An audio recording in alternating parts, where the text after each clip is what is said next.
আবারও ইসরায়েলে হামলা চালিয়েছে হিজবুল্লাহ। এবার উত্তর ইসরায়েলে হতাহত 11। লেবানন থেকে উত্তর ইসরায়েলে গোলা ছড়িয়েছে লেবানন ভিত্তিক প্রতিরোধ আন্দোলন। এতে 11 জন আহত হয়েছে। বুধবার কাতার ভিত্তিক সংবাদ মাধ্যম আল জাজিরার এক প্রতিবেদনে এই তথ্য জানানো হয়। প্রতিবেদনে বলা হয়, ইসরায়েলি সেনাবাহিনীর এক মুখপাত্র জানিয়েছেন, লেবানন থেকে ছোড়া গোলাগুলো সাইরেন সক্রিয় না করেই হারফিসে আঘাত হেনেছে। তিনি আরো বলেন, উত্তর ইসরায়েলের গ্যালিলে বিস্ফোরণ সম্পর্কে আমাদের কাছে আরো তথ্য রয়েছে।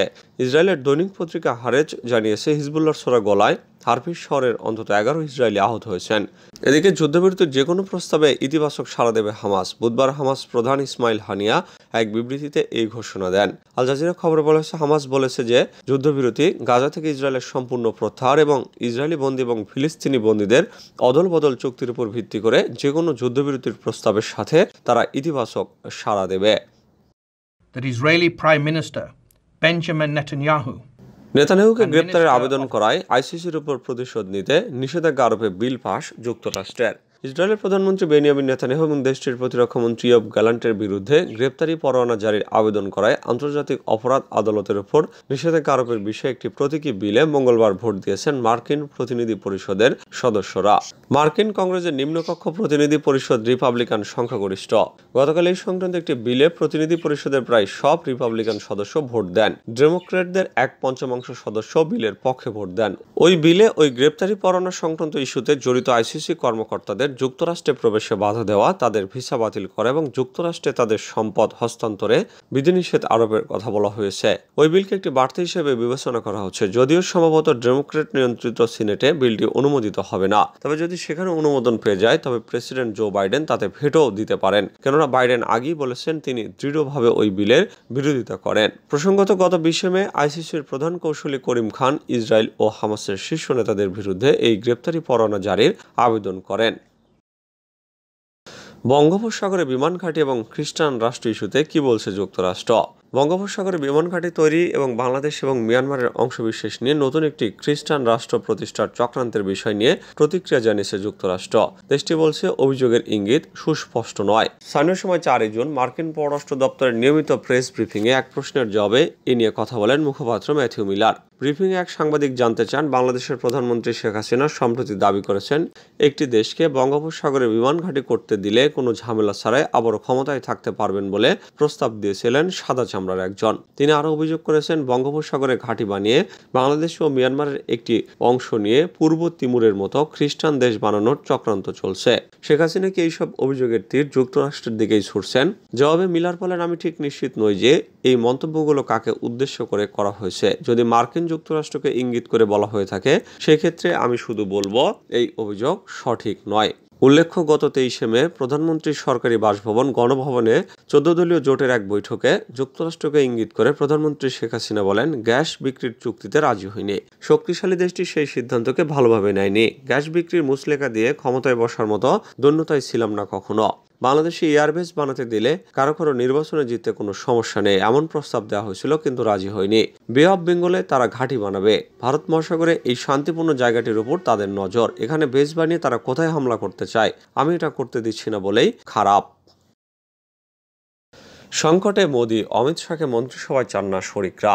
দীর্ঘ 10 বছর ধরে স্বরাষ্ট্র মন্ত্রণালয় চালানোর দক্ষ চালক এবং বিজেপির প্রভাবশালী নেতা অমিত শাহকে মন্ত্রিসভায় চায় না বিজেপির শরিকরা। বিহারের মুখ্যমন্ত্রী নীতিশ কুমার এবং অন্ধ্রপ্রদেশের চন্দ্রবাবু নাইডুকে পাশে না পেলে হয়তো টানা তৃতীয়বার নরেন্দ্র মোদীর প্রধানমন্ত্রী হওয়ার স্বপ্ন অনেকটা ফিকে হয়ে যেত।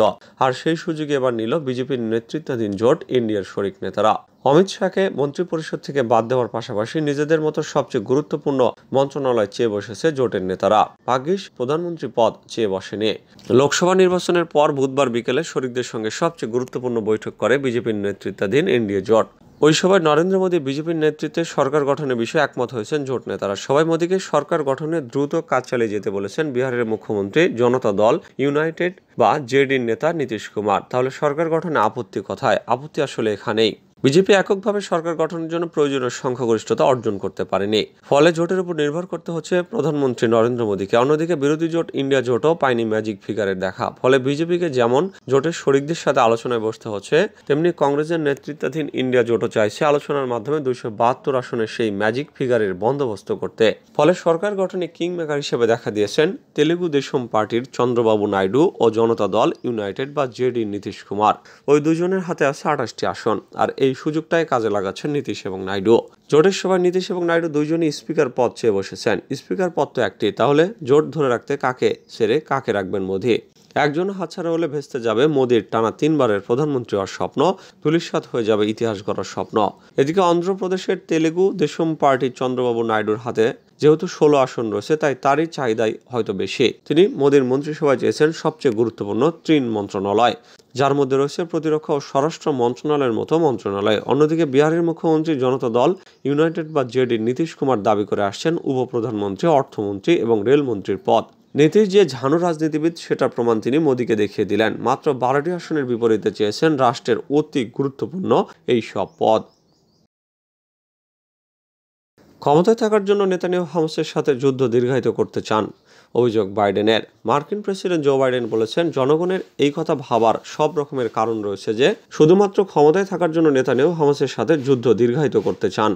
গতকাল প্রকাশিত এক সাক্ষাৎকারে তিনি এইসব কথা বলেন। প্রেসিডেন্ট বাইডেনের সাক্ষাৎকার নেওয়ার সময় টাইম ম্যাগাজিন জানতে চায় যে অনেকেই বলছেন নেতানিয়াহু নিজের রাজনৈতিক ভবিষ্যৎ রক্ষার জন্য গাজা যুদ্ধ দীর্ঘায়িত করছেন। এই অভিযোগ সঠিক বলে আপনি মনে করেন কিনা? জবাবে বাইডেন বলেন, আমি এই ব্যাপারে কোনো মন্তব্য করব না, তবে লোকজনের জন্য এরকম কথা বলার সব ধরনের কারণ রয়েছে। গতকাল বিকালে হোয়াইট হাউসে বক্তৃতা দেওয়ার পর একজন সাংবাদিক চিৎকার করে প্রেসিডেন্ট বাইডেনের কাছে জানতে চান গাজা যুদ্ধ নিয়ে নেতানিয়াহু রাজনীতি করছেন কিনা। টাইম ম্যাগাজিনকে দেওয়া সাক্ষাৎকারে ইসরায়েলের সাথে আমেরিকার উত্তেজনা তৈরি করতে পারে এমন চিন্তা থেকে পরিস্থিতি কিছুটা শান্ত করার জন্য জো বাইডেন বলেন, আমি তেমনটি মনে করি না।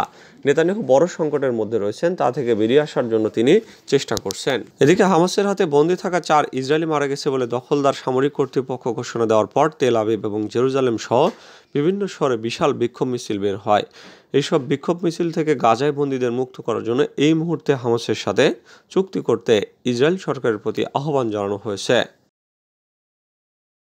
নীতিশ নাইডুর ব্যাপারে ঝুঁকি নিলেন না মোদী, নিলেন লিখিত সমর্থন। নির্বাচনে জয়ী হওয়ার পর বিজেপির নেতৃত্বাধীন ন্যাশনাল ডেমোক্রেটিক অ্যালায়েন্স জোটের শরিক দলগুলোর শীর্ষ নেতাদের সঙ্গে বৈঠক করেছেন ভারতের প্রধানমন্ত্রী। বুধবার রাজধানী নয়াদিল্লিতে প্রধানমন্ত্রী বাসভবনে হয়েছে এই বৈঠক। নরেন্দ্র মোদীর পাশাপাশি বৈঠকে উপস্থিত ছিলেন বিজেপির অপর 2 শীর্ষ নেতা অমিত শাহ এবং জেপি নাড্ডা।